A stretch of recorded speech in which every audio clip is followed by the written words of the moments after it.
नमस्कार, मी प्राध्यापक शिवा अय्यर, डोंबिवली महाराष्ट्राचा राहणारा। हे फोटो आहे जनरल नरवणे साहेबांचा, भारताचे आर्मीचे चीफ। त्यांचं म्हणणं आहे की वर्ष 2020ला चीन आपल्या देशावर रात्रीचा 8 वाजता आपला बॉर्डर क्रॉस करून आपल्या देशात घुसले आणि तेव्हा नरवणे साहेब रक्षा मंत्री आणि प्रधानमंत्री या दोघांना फोन करून सांगितलं की आदेश काय आहे, चीनवर हल्ला करायचा की नाही।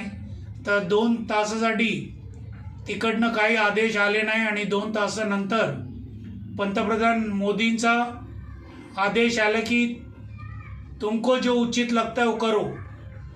तर जेव्हा एका देशाचा लीडर आर्मीचा माणसाला सांगतो की तू तुझ्या जबाबदारीवर काय कर, तर तो माणूस आपला देशाचा पंतप्रधान राहण्याचं योग्य नाही आहे। जय हिंद, जय महाराष्ट्र।